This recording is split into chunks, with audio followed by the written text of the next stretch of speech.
This is episode 3 of Short Stories, 200 Years of the Royal Academy of Music. Presented by Anna Pickard.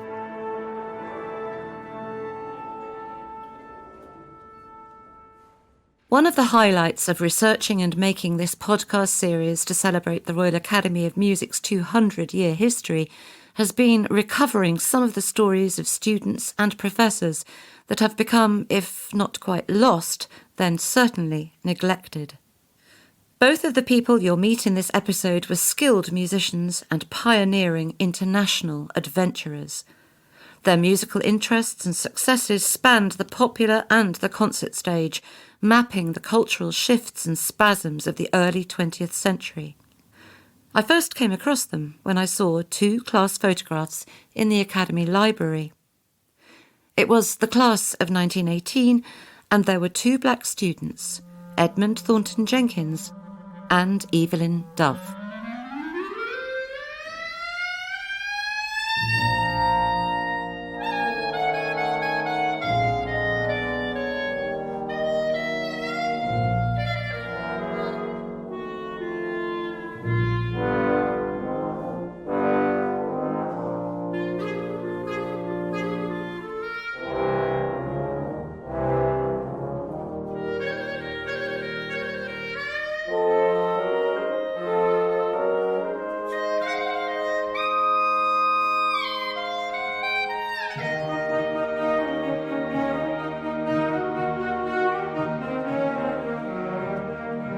This performance of George Gershwin's Rhapsody in Blue by the Royal Academy of Music Symphony Orchestra with pianist Adrian Brendel is one of the most popular recordings on the Academy's YouTube channel. It's conducted by Edward Gardner, and there have been nearly 3 million views.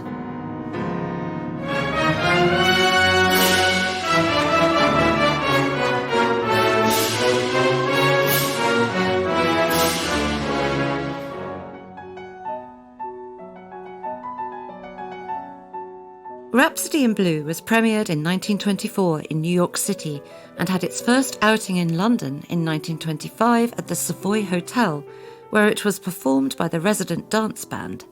Gershwin himself played piano.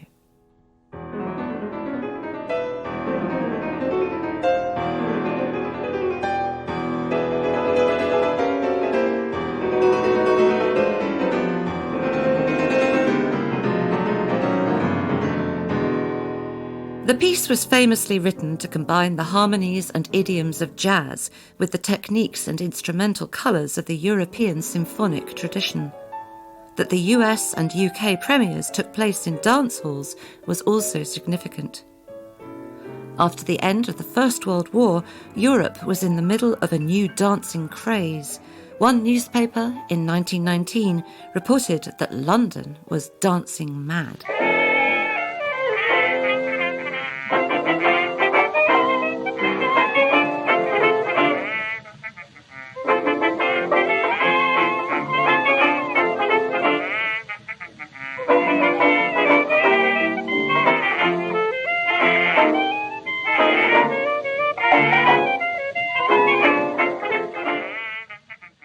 The clarinet you can hear on this recording from 1921 is played by the African-American musician Edmund Thornton Jenkins.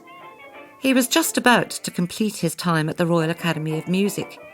He'd been there for 7 years, arriving in London from Charleston in South Carolina with the Jenkins Orphanage Band to play in the 1914 Anglo-American exhibition. When the band sailed home, he stayed behind to study at the Academy.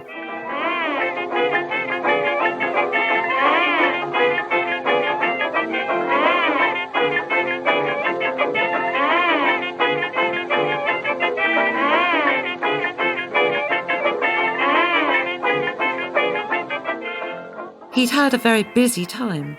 Edmund had studied harmony, composition, voice, oboe, organ and piano, and was made sub-professor of the clarinet. He was awarded the Charles Lucas Prize for Composition, the Battison Haynes Prize, again for composition, and the Ross Scholarship for 2 years running.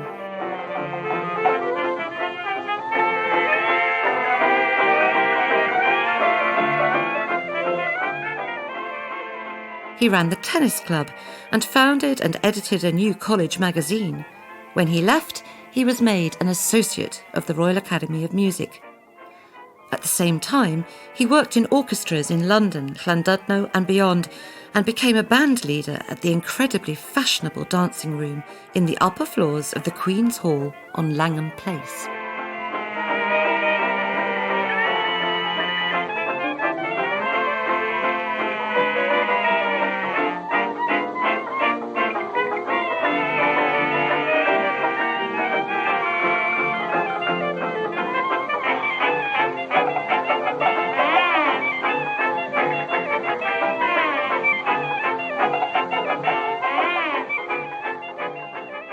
Around the time that Edmund was making this recording for HMV, another former Royal Academy of Music student, Evelyn Dove, was on tour with the famous Southern Syncopated Orchestra led by the American composer and former student of Dvorak, Will Marion Cook. Stephen Bourne is Evelyn's biographer and has a collection of her memorabilia, including her 2 Royal Academy medals. Shall we have a look at them? Yes, let's have a look at them.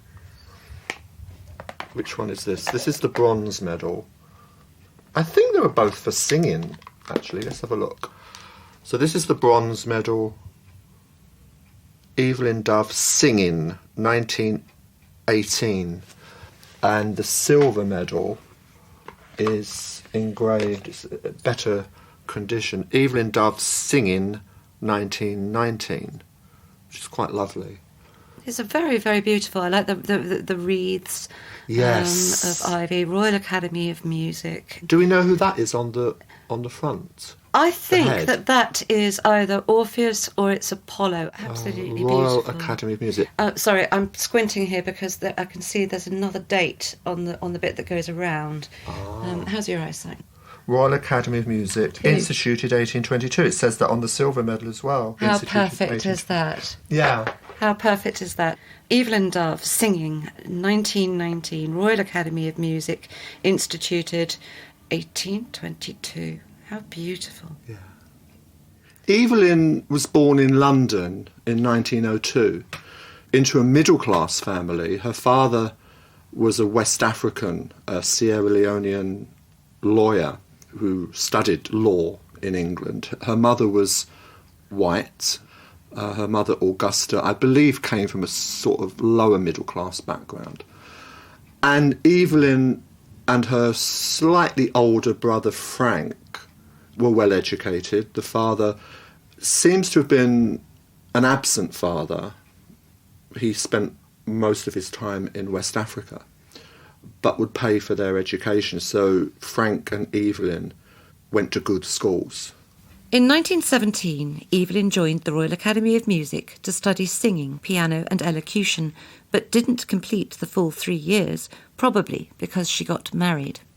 I don't think the marriage lasted because she seems to sort of take off, her career seems to take off very quickly after she leaves the Royal Academy of Music, and she's touring Europe and she's eventually working in other European countries. And was this singing in classical repertoire or singing jazz, popular songs, ballads? I believe that she really wanted a career on the concert platform as a classical singer. Evelyn was a contralto, so she had a sort of deep voice, a beautiful, clear, I would say very English, middle-class voice. And I couldn't hear nobody pray, and I couldn't hear nobody pray. Oh, way down yonder by myself, and I couldn't hear nobody pray. In the valley, I couldn't hear nobody pray on my knees. One of Evelyn's first big engagements was with the Southern Syncopated Orchestra. The SSO was made up of African-American musicians, including a young jazz saxophonist and clarinetist, Sidney Bechet. It was led by Will Marion Cook, and arrived in the UK in 1919, performing light classical music, jazz, ragtime and spirituals in a London residency, including a visit to Buckingham Palace, then touring the UK, Ireland and Europe.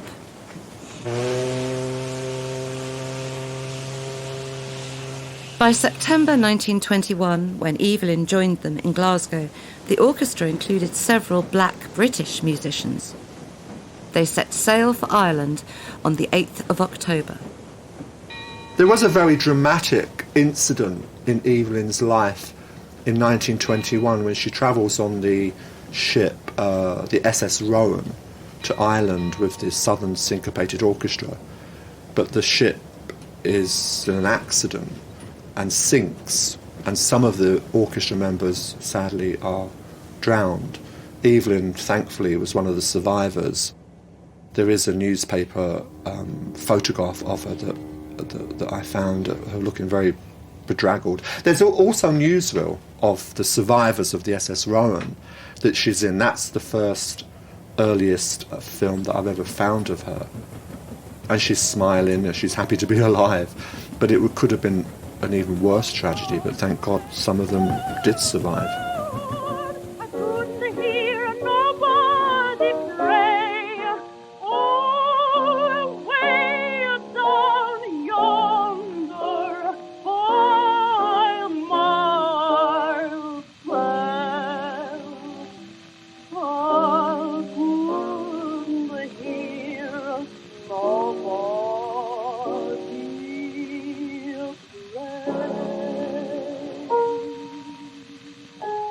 Evelyn and the SSO continued their tour into Europe. When she returned to England the following year, she hoped to forge her career as a classical singer on the concert stage. But back then, there were no openings for people of colour in Britain who were British in that field. Very, very difficult. Visiting African Americans like Roland Hayes and a little bit later in the 1920s, Marian Anderson could work here in the famous kind of concert halls. But Evelyn, the doors seem to be closed, so she very quickly moves into cabaret, because this is the Roaring '20s. This is the era, we've had a terrible war, let's party. And so cabarets are very popular in London's West End, very exclusive.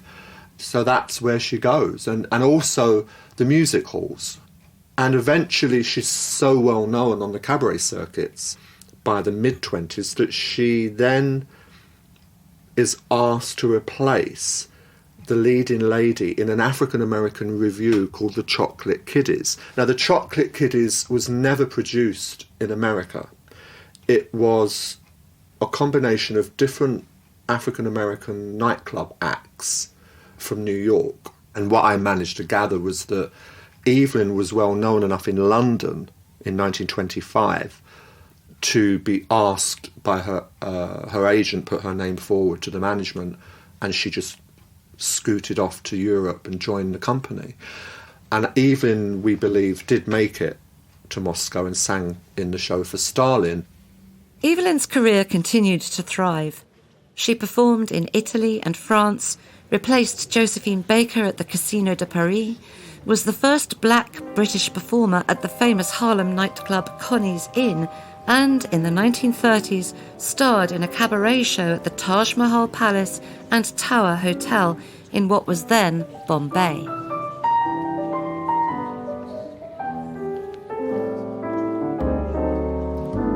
Someday he'll come along, the man I love, and he'll be big and strong, the man I love. And when he comes my way, I'll do my best to make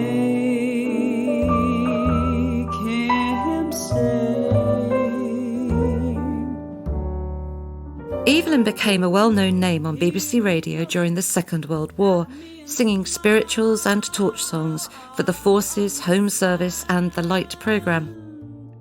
In 1946, a television version of one of her radio shows, Serenade in Sepia, was launched. Her successes are chronicled in a scrapbook. And though it seems absurd, I know we both won't say. Could we have a little look through the scrapbook? Of course, yes. It's very fragile, so Okay, I'll be super careful. by all means. What does it say on the front? Newspaper cuttings. Right. So it's lovely red leather cover, newspaper cuttings. Theatre Royal Dublin. Goodness me. Oh gosh, Sunday for the Forces, Thursday for the Forces, Wednesday for the Forces, Tuesday for the Forces. Very, very beautiful woman. Yes. Rhapsody in Black. Music in Ebony from Harlem to Savannah. Gosh, Elizabeth Welch. Frisco, Evelyn Dove. Malmaison. The Georgia Crackers, the BBC Review Orchestra, conducted by Chaim Greenbaum. From which I'll never roam. Who would you? And so all else above, I'm dreaming of the man I love. Evelyn Dove turned away from her concert training and towards jazz and cabaret to find success and make a living. More than 100 years later, students like Imogen Churchill, who we've just heard singing there, study in the jazz department that was introduced at the Royal Academy in 1987. Were Evelyn to study singing at the Academy today, she could choose between jazz, opera, lieder or musical theatre, and the students themselves are determined to broaden the classical repertoire and explore music that reflects the diversity of the city in which they live. My name's Melissa Doody. I'm a third-year undergrad violist. My role on the Student Union, I'm the Equality and Diversity representative. Last year, Melissa helped to put on the Seen and Heard Festival that celebrated diversity in classical music. It included a performance of this piece, Nonette, by the Black British composer Samuel Coleridge-Taylor.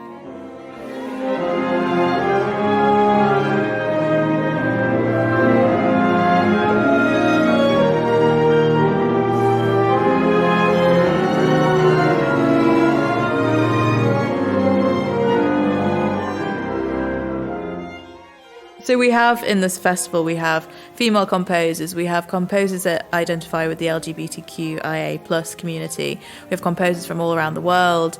All the students put together music that they want to see and what they want to play, what they want to hear, and it's all from a diverse background. It's not just the stereotypical dead white male. And I think that it's so important that we broaden the students' knowledge, because there are so many composers that I had never heard of, pieces that I'd never heard of that I listen to daily now, that I think are just incredible. With classical music, it is very much the stereotype of the dead white male. And a lot of students don't have that role model to look to. They don't have that history that they know about in an institution that they don't always necessarily feel like they fit in. And I do think that it's so important to have that sort of the reassurance that I do fit here, like I'm not out of place here.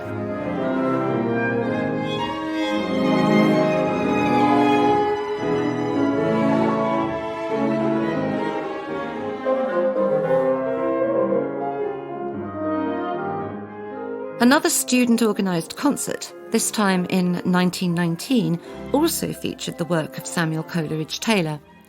It was programmed and conducted by Edmund Thornton Jenkins, who we heard about at the beginning of this episode.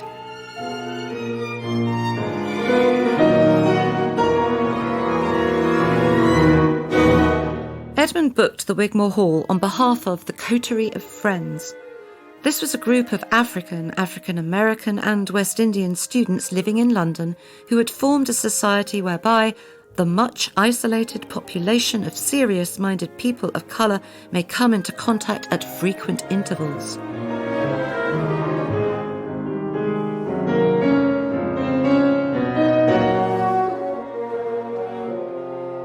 The coterie of friends were not all musicians.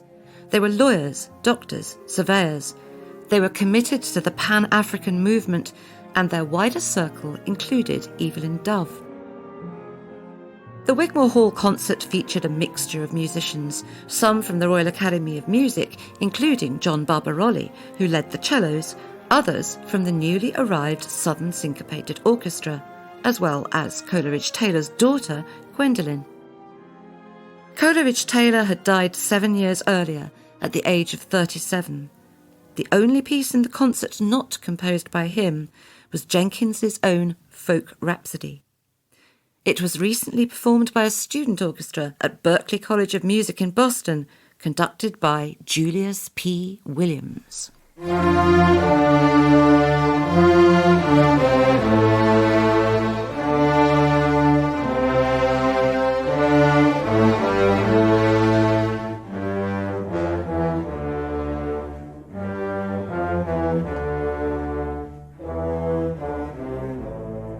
As we've already heard, Jenkins had a lucrative career running the dance orchestra at the Queen's Hall and pioneering the jazz sounds of his Charleston roots. But his main artistic concern was his own composition of art music in the European concert hall tradition. He was really bringing jazz, around the world, actually. In his mind, though, he thought that to bring the race up, he wanted to show that he can write classical music. He wanted to show the intelligence of African Americans, that it wasn't just jazz or spirituals, but they were able to write in the higher classics. Now, this was early in the, we're talking about 1917, 18, 19, 20.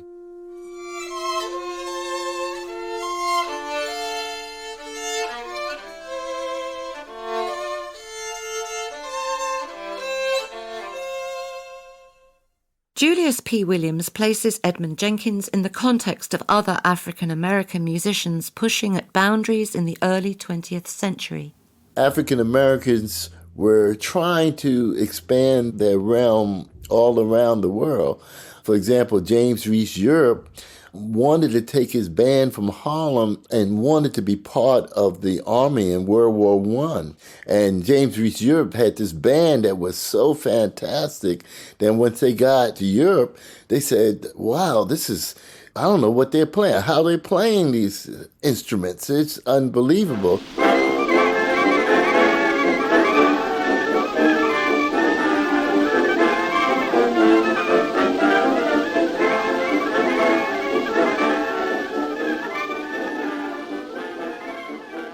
Guy Joplin was beginning to expand his world with, ragtime. And he wanted to also write music, and he wanted to write an opera. Unfortunately, it never was able to put on. So these African Americans were trying to expand their realm to show that, this music was important and that they were able to write music of all styles. And so Jenkins, the way I look at it, he was, was part of that whole Harlem Renaissance and Renaissance of music. He was in South Carolina, and he went to study in England at the Royal Academy. And he started to write these symphonic pieces using spirituals. For example, the piece that I just did, had spirituals, and they were using, Swing Low, Sweet Chariot, and trying to write it in concert form.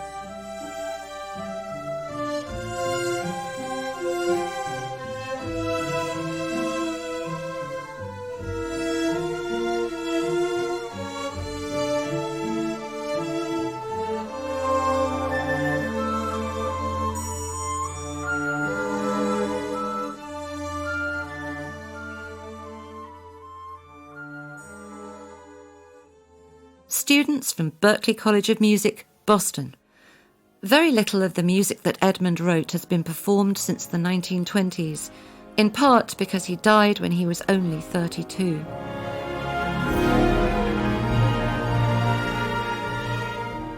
Only one piece, Charlestonia, has been commercially recorded. It's an arrangement by an Australian composer, Vincent Plush, so the challenge is to listen past the plush and hear Edmund's voice.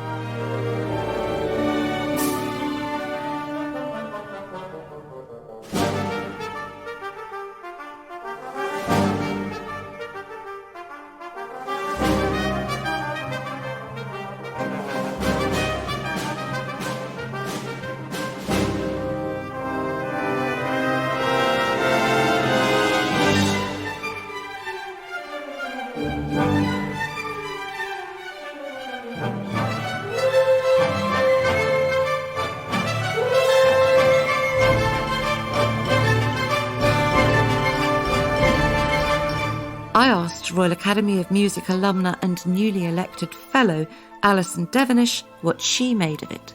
It's a very impressive piece. The impression is that it is quite a sophisticated composition, and sophisticated in its marrying of African American spirituals, of African American rhythms, and a European classical form and orchestration. They don't butt up against each other. They actually mix quite well. There was a moment of a little sadness in listening to it, in that I wonder if in bringing together the African American styles of spirituals and folk music and minstrelsy, if this was a way of validating his pursuit of a Western classical style of composition. I recognize, putting in those particular elements amidst this particular classical style in Black composers from then even to the present, and everybody has a different reason for doing it.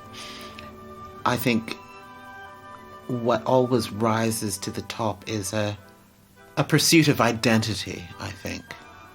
I'm curious what would have been the length of his legacy if he hadn't died so young.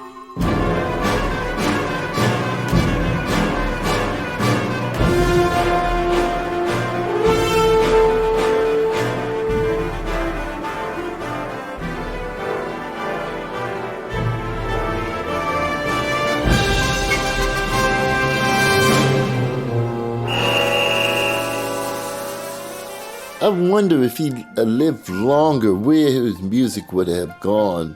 If he would have lived 40, would his music changed to be more, during that period, it was beginning to be more atonal,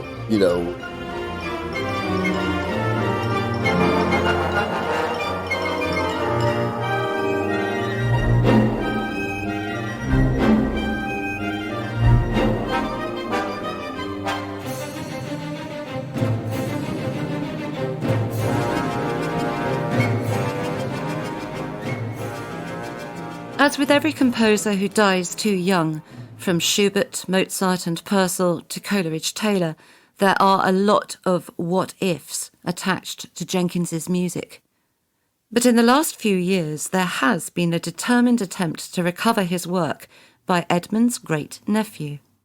I'm Tufa Zimbabwe, and I am a pianist, a composer, arranger, educator, and very thankful, privileged to be working on my granduncle's music, Edmund Thornton Jenkins.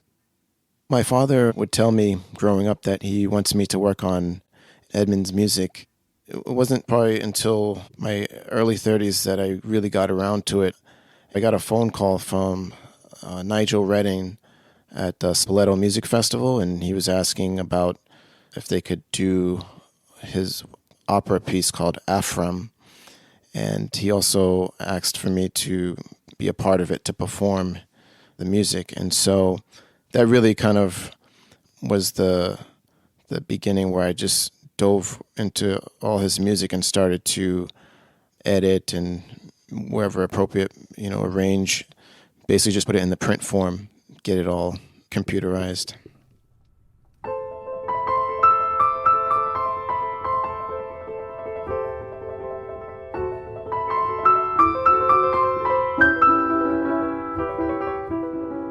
I've played a lot of Edmund's music for gigs and performances, and I may not announce what I'm playing. It could be just background music, or it could be a club day just calling tunes. And I've been approached by people who are listening, and they loved it. They would say, that sounds like so-and-so, or ask me, is that so-and-so?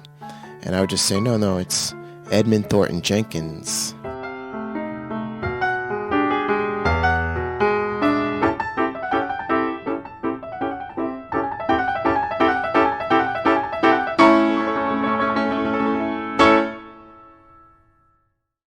It's very interesting, the timing of this, because, Joplin dies in 1917, and that's just when Edmund Jenkins' talents really start to kind of flourish, and he's in London. I mean, what do we know about the type of music that Jenkins would have grown up listening to, what he would have been exposed to in his studies at Morehouse College in Georgia, and how he would have absorbed those influences and the ones that he found in London and then in Paris? Well, in that period, especially Morehouse was always known as the kind of choral traditional school. We're talking about Morehouse, Tuskegee. A lot of those schools lived off the spiritual. The spiritual was really the saving grace of many of these African-American colleges. They had to survive on the music. In fact, to this day, a lot of colleges, one of their biggest things is going on tour to do with spirituals. Jenkins was hearing that choral tradition, and most of the teachers in that period were really teaching traditional harmonic stuff, traditional writing. Another influence on Edmund's musical education was the fact that his father, Reverend Daniel Jenkins, ran an orphanage for the street children of Charleston and had formed a children's band to raise money. Reverend Jenkins was a shrewd businessman, and he would eventually put together a band, and he got instruments donated and would get instructors to teach the children how to play these instruments. Their music was raucous and infectious, as you can hear from this archive recording from 1928.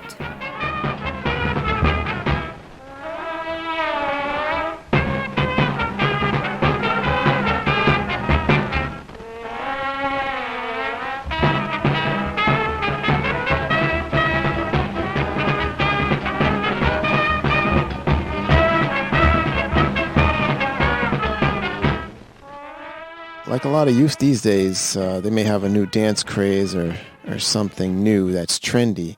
These youth would come up with new dances and music, and it would become trendy. Matter of fact, so much that at its peak, at its height, the orphanage band would tour across the United States, not just one band, but multiple bands, and they would eventually tour in London. They would eventually land a residency on Broadway in 1927 for the debut of the original Porgy. That was 8 years before the Porgy and Bess opera. So you have to understand this orphanage band was extremely influential on people across the world and composers as well. In the last few years before he died, Edmund travelled back to the United States, where he was thwarted in his attempts to set up a black symphony orchestra and music school. He returned to Paris. There he led another dance orchestra, set up a music publishing house, and wrote his first opera.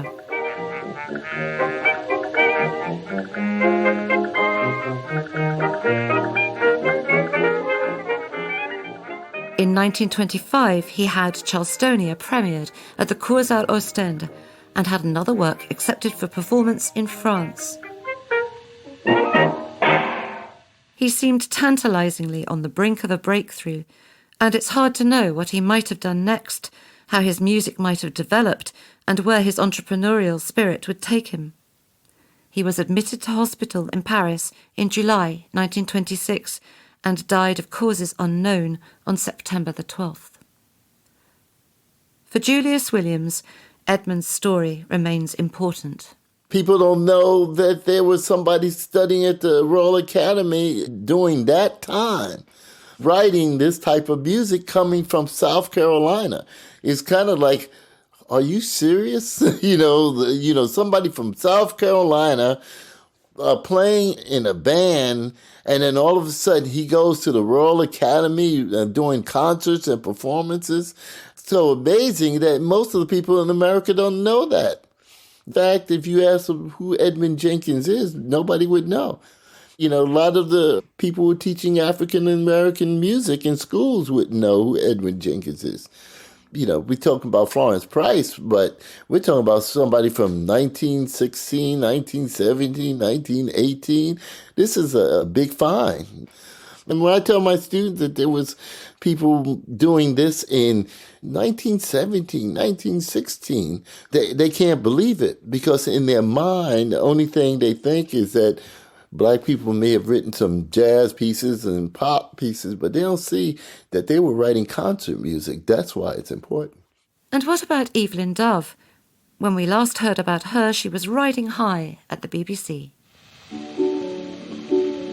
Every time I feel the Spirit moving in my heart, I will pray. Every time I feel the Spirit moving in my heart, I will pray.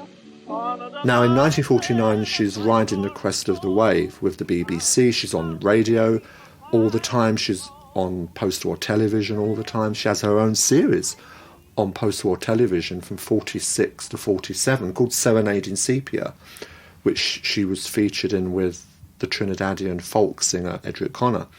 And they are so popular, they do a West End musical together called Calypso.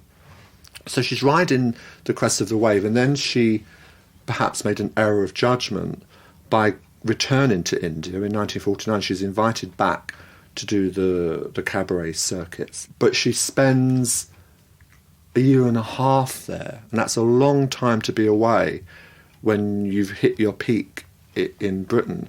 I remember finding a letter in her BBC file, huge BBC file, but the letter was very sad. It's like, this is just to let you know, this is to the BBC, that I'm now back. I've been on a Le Grand tour of India, and I'm now back and open to offers. But there were very few.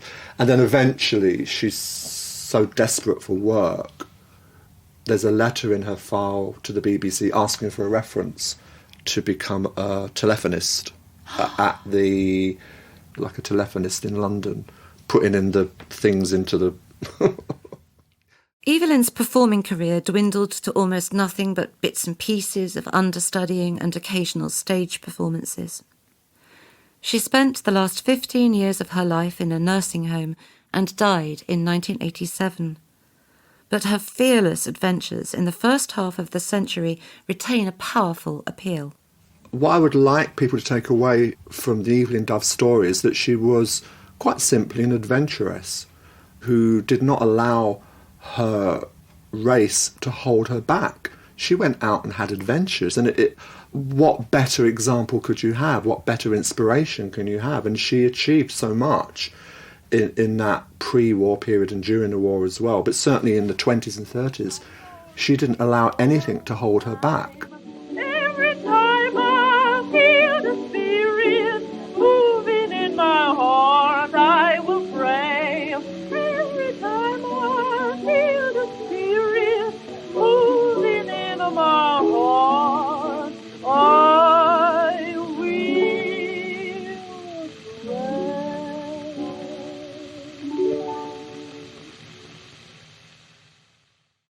Thank you for listening to episode 3 of Short Stories, 200 Years of the Royal Academy of Music. It was presented by Anna Pickard and was produced by Natalie Steed. The details of all the music featured in the episode can be found in the episode description.